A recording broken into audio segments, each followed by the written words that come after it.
Hi everyone, this is Gitanjali. Welcome to Education Vitamin, a channel where I post videos related to psychology, sociology, English and political science for classes 11th and 12th.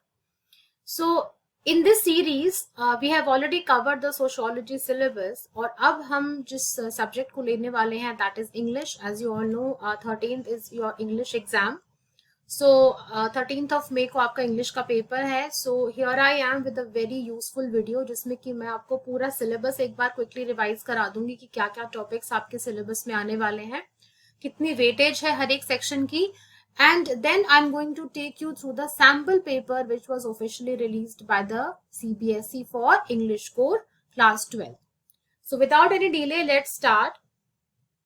So term 2 में सबसे पहला section जो है that is reading comprehension. अब reading comprehension जो है इसकी weightage है 14 मार्क्स की. कितने पैसेजेस आएंगे? There are going to be 2 passages. एक दोनों ही आपके वैसे अनसीन पैसेजेस होंगे, लेकिन एक जो होगा that will be a bigger passage जो कि 8 मार्क्स का होगा, और जो दूसरा फैक्चुअल पैसेज होगा case based that would be for 6 marks. So there would be a bigger passage and a smaller passage. अब आप देखेंगे अगर तो सिलेबस के सामने पैसेज के आगे कुछ वर्ड्स लिखे हुए हैं, फैक्चुअल, डिस्क्रिप्टिव. इनका मतलब क्या होता है? Because many students don't know what they mean. देखो, फैक्चुअल पैसेजेस वो होते हैं जिनमें फैक्ट्स की बात की जाती है, जिसमें कोई चीज को बहुत क्लियर कट वे में प्रेजेंट आपके सामने किया जाता है. मान लो कोई रिपोर्ट है, उसको हम एक फैक्चुअल पैसेज कहते हैं. डिस्क्रिप्टिव पैसेजेस में क्या होता है? ओपिनियंस की बात होती है, राइट? लिटरेरी पैसेजेस जो होते हैं वो फिक्शन में से, पोएट्री में से, किसी ड्रामा में से, स्टोरी में से जो है वो लिए जाते हैं. मतलब किसी भी लिटरेरी पीस में से वो लिए जाते हैं. अब ये डिस्कर्सिव और परसुएसिव पैसेजेस क्या होते हैं? देखो, डिस्कर्सिव पैसेजेस जो है बहुत एम्बिगुअस पैसेजेस होते हैं. मतलब इसमें राइटर कभी कुछ कहेगा, कभी कुछ कहेगा, तो उसको ग्रास्प कर पाना मेन आइडिया को थोड़ा सा प्रॉब्लमैटिक हो जाता है. और परसुएसिव पैसेजेस जो होते हैं इसमें आपको राइटर कुछ किसी चीज के लिए परसुएड करने के, आपको किसी चीज के लिए मनाने की कोशिश करता है, किसी चीज के लिए आपको रेडी करने की कोशिश करता है, राइट? तो ये आएगा 8 मार्क्स के लिए, और जो ये दूसरा पैसेज है that is going to come for 6 marks. उसके बाद आपका जो नेक्स्ट सेक्शन है that is creative writing skills. ठीक है, इसमें आपको क्रिएटिवली 2 राइटिंग टास्क दिए जाएंगे जिनको आपको अपनी क्रिएटिविटी के हिसाब से लिखना है. एक होगा short writing task and the other one would be a long writing task. Short writing task जो है 3 मार्क्स का होगा, और जो लॉन्ग राइटिंग टास्क है वो 5 मार्क्स का होगा. तो टोटल ये जो सेक्शन है it will carry 8 marks, right? ये 3 मार्क्स के लिए, ये 5 मार्क्स के लिए. अभी जो शॉर्ट राइटिंग टास्क है इसमें क्या क्या आएगा? इसमें आएंगी फॉर्मल एंड इनफॉर्मल इन्विटेशंस और the replies to these invitation. तो फॉर्मल और इनफॉर्मल इन्विटेशंस जो है इस पे मैं अलग से एक वीडियो बनाऊंगी जिसमें कि how to write invitations and how to write replies to these invitations. एक फॉर्मल इन्विटेशन का रिप्लाई कैसे लिखा जाता है, इनफॉर्मल का रिप्लाई कैसे लिखा जाता है. I will be making a separate video on the writing skills. इसके बाद जो दूसरा लॉन्ग राइटिंग टास्क है ये 5 मार्कर होगा. इसमें आपको letter of application for a job आ सकता है या फिर एक रिपोर्ट राइटिंग आ सकती है. Anyone can come. So choice would be given to you.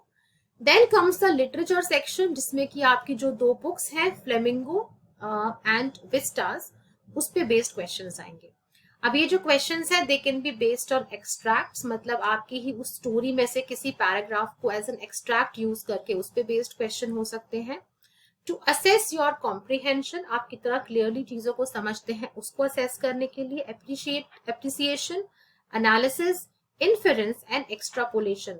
Extrapolation का मतलब होता है किसी चीज को पढ़ के आप उसको प्रिडिक्ट करना कि अगर ऐसा हुआ था तो फ्यूचर में ऐसा हो सकता है. इसे हम कहते हैं extrapolation, to predict something.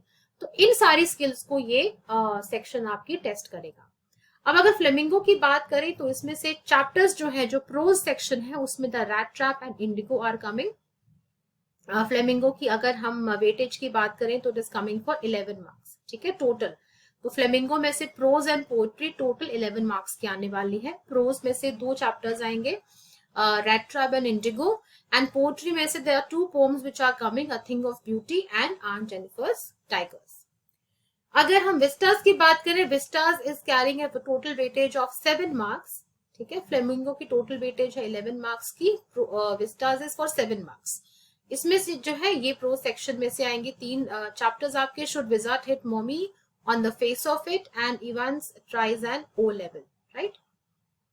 Total जो है ये हो गए हैं 40 मार्क्स, ठीक है। एक बार फिर से मैं आपको इसका ब्रेकअप बता देती हूँ। तो जो कॉम्प्रीहेंशन है that is going to cover 14 marks, 8 marks for your writing skills and 18 marks for the literature section. तो ये ब्रेकअप है आपके क्वेश्चन पेपर का। Now I am going to tell you कि आपकी जो सैंपल पेपर रिलीज हुई है सीबीएसई ने, section wise I will take you through that कि किस टाइप के क्वेश्चंस आएंगे। So as you can see, this is the sample paper that has been released by the CBSE. और sample papers के importance को तो आप जितना बताएं उतना ही कम है, क्योंकि they basically provide you with a window कि this is how your actual paper would look like. So ये क्वेश्चंस ऐसा नहीं कि यही क्वेश्चंस आएंगे आपके एग्जाम में, लेकिन इससे मिलते जुलते, इसी डिफिकल्टी लेवल से मिलते जुलते क्वेश्चंस जो है, पैसेजेस जो है आप एक्सपेक्ट कर सकते हैं। तो कोई भी सब्जेक्ट हो उसकी प्रेपरेशन के लिए बोर्ड्स की, उसका सैंपल पेपर गो थ्रू करना बहुत जरूरी है।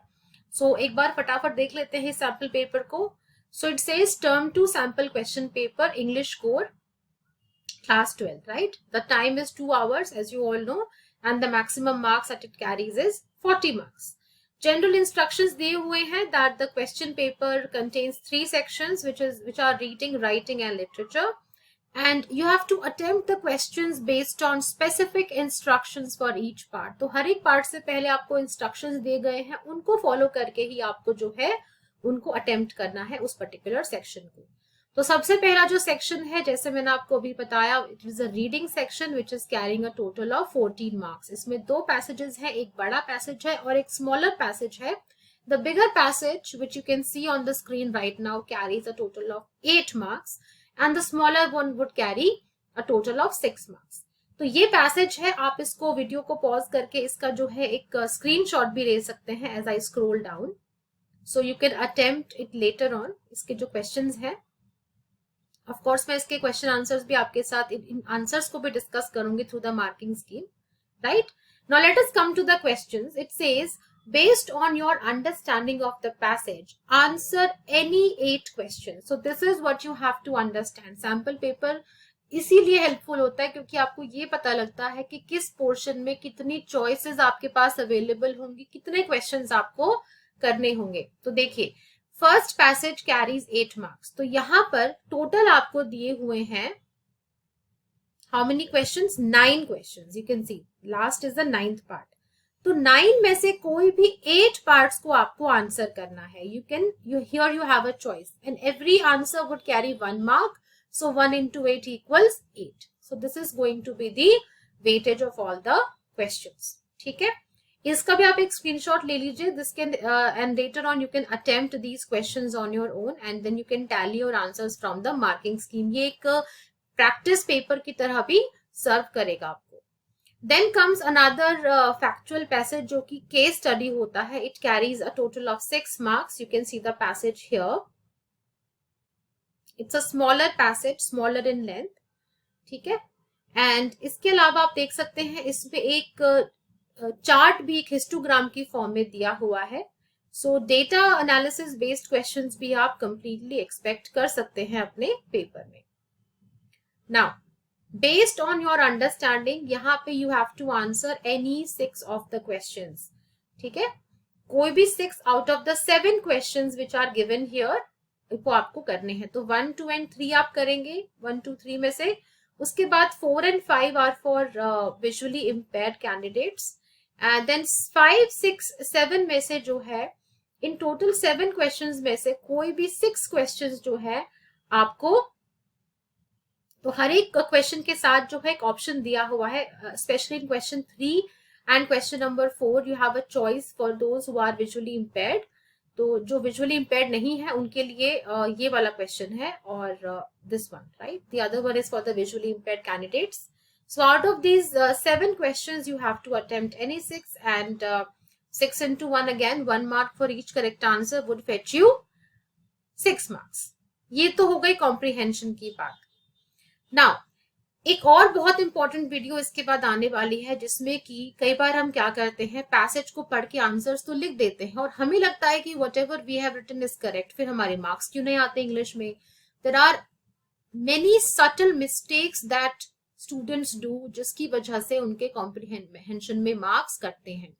इसके बाद जो वीडियो आएगी उसमें आपको प्रिसाइजली बताने वाली हूँ कि सीबीएसई को क्या चाहिए, what kind of answers does it want from you, कहाँ आपके मार्क्स कटते हैं section wise. So make sure उस वीडियो को आप जरूर देखें। Section B is the writing section. As you know, यहाँ पे 2 आपको creative writing skills, creative writing task दिए जाएंगे। सो यहाँ पे it carries total of 8 marks. तो 3 मार्क्स में यहाँ पे आपके लिए है इन्विटेशंस, एंड 5 मार्क में यहाँ पे कोई भी आप एक कर सकते हैं। एक जो है आपको एडवर्टीजमेंट, सॉरी यहाँ पे जॉब एप्लीकेशन का है। एक तो question part is that for job application, and the second one is writing a report. So any one of these you can do. This carries 5 marks, right? Section C जो है, again please keep taking screenshots ताकि आप लोग खुद भी इसको practice paper की तरह कर पाए, बिकॉज जब मैं मार्किंग स्कीम डिस्कस करूंगी इसके बाद तो you can tally your answers. Section C is literature, जिसमें कि टोटल 18 मार्क्स है। इसका ब्रेकअप देख लो, ये बहुत इंपॉर्टेंट है। देखो अब आपको जो है 6 क्वेश्चंस दिए हुए हैं, ठीक है, इसमें से कोई भी 5 आपको अटेम्प्ट करने हैं। And how many marks will they carry? 2 marks each. So 6 में से कोई भी 5 क्वेश्चंस आपको अटेम्प्ट करने हैं। Each question would carry 2 marks. So 5 into 10, this will be a total of 10 marks. Okay, ये वो क्वेश्चंस हैं जिनमें से कोई भी 5 आपको करने हैं। इसके बाद जो अगला क्वेश्चन है, वहां इनमें से आपको कोई भी 2 क्वेश्चंस करने हैं। 1, 2 and 3 में से you have to attempt any 2 questions, and the answer to these you have to give about 120 to 150 words. So don't worry, I will be making separate videos on all these categories of answers, that how you should go about writing them. यहाँ जो weightage है वो 4 marks पर answer है, मतलब 4 into 2, 8. So 10 plus 8, 18 marks for the literature section. So I hope you took screenshots, and I hope इस video को देखने के बाद आपको कुछ क्लैरिटी आ गई होगी कि किस डिफिकल्टी लेवल के क्वेश्चंस आने वाले हैं, कहाँ कहाँ चॉइसेस आएंगी, कितने कितने मार्क्स के वेटेज के जो है क्वेश्चंस होंगे, and how you are suppose to answer them. Next video जरूर देखना, क्योंकि उसमें जो कॉमनली बच्चे मिस्टेक्स करते हैं इंग्लिश लैंग्वेज में while writing the answer to comprehension, while writing job descriptions, while writing reports, जितना भी राइटिंग टास्क होता है, आंसर्स होते हैं फ्लेमिंगो और विस्टास के, कौन कौन सी मेजर मिस्टेक्स आप लोग करते हो जिसकी वजह से मार्क्स डिडक्ट होते हैं, I am going to post that. So make sure उस वीडियो को आप लोग मिस ना करें, और इस वीडियो को अपने सारे फ्रेंड्स के साथ शेयर करें ताकि उनकी प्रिपरेशन को एक हेड स्टार्ट मिले। Thank you so much for watching this video. I will see you in my next one. This is Geetanjali. Take care.